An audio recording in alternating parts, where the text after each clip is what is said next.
Le 19 septembre 2022, les funérailles de la reine Elisabeth II ont eu lieu, mais qu'a-t-elle écrit sur son testament? Une question qui va rester longtemps sans réponse. Voici pourquoi, maintenant que les funérailles d'Elisabeth II sont bel et bien terminées, la famille royale britannique doit désormais retrouver un équilibre.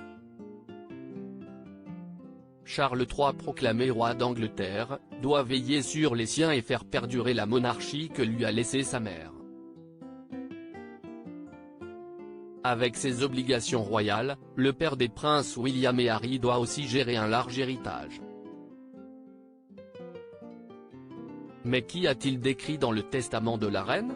Selon les révélations du média Hello, il va être difficile de savoir quel est le contenu de ce document. Et pour cause, depuis 1982, les testaments des membres de la couronne sont scellés.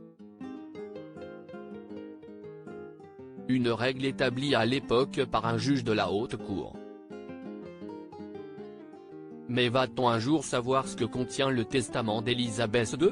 En partie, cela est possible. Par exemple, en 2017, le bibliothécaire gardien adjoint des archives de la reine a réussi à obtenir gain de cause, après avoir demandé à consulter le testament du roi Édouard VIII pour l'attribution de certaines œuvres littéraires à leurs auteurs.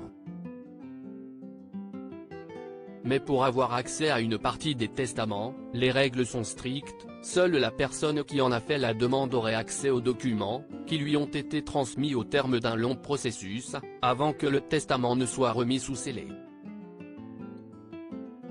Le testament du prince Philippe ouvert. Il existe aussi un cas particulier, le testament du prince Philippe, l'époux d'Elisabeth II.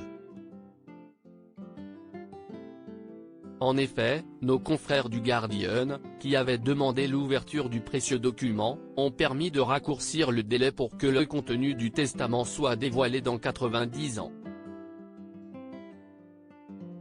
Ainsi, après ces années, seules certaines personnes pourront lire le testament du prince Philippe.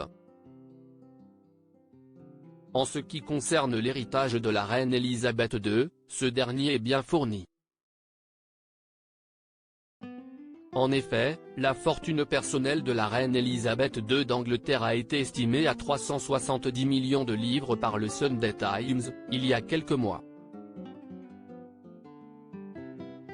Les biens appartenant à la couronne britannique sont estimés à 28 milliards d'euros.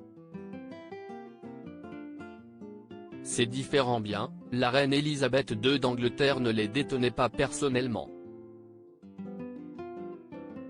Comme elle, Charles III va pouvoir profiter de ces biens.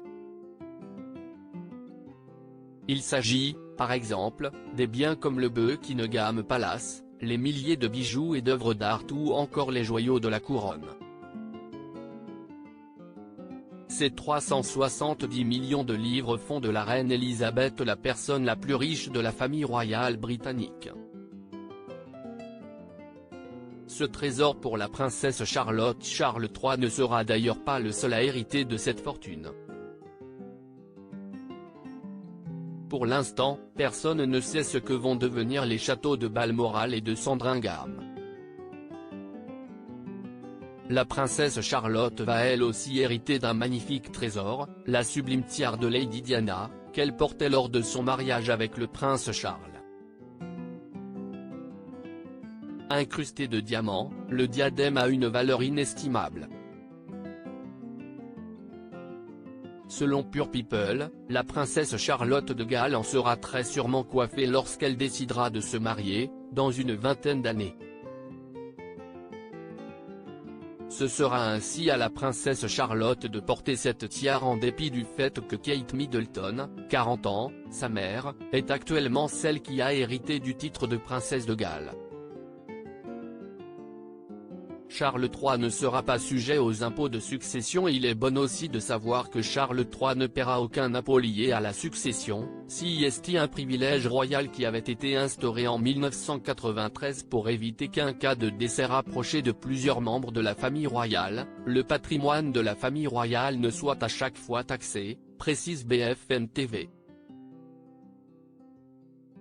Depuis 1992, la famille royale britannique paie des impôts sur le revenu mais uniquement sur la partie privée de ses revenus. Par exemple, ceux qui proviennent des investissements immobiliers, des terres agricoles, de son portefeuille d'actions. Ces revenus se sont élevés l'année dernière à 28 millions d'euros.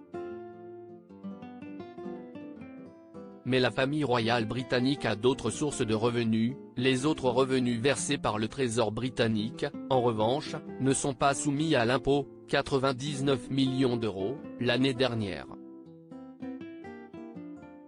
Ce montant permet notamment de rémunérer les employés de la couronne, 500 personnes et de couvrir l'ensemble des frais de représentation. Cela représente 1,50 € par an et par chaque sujet de Sa Majesté.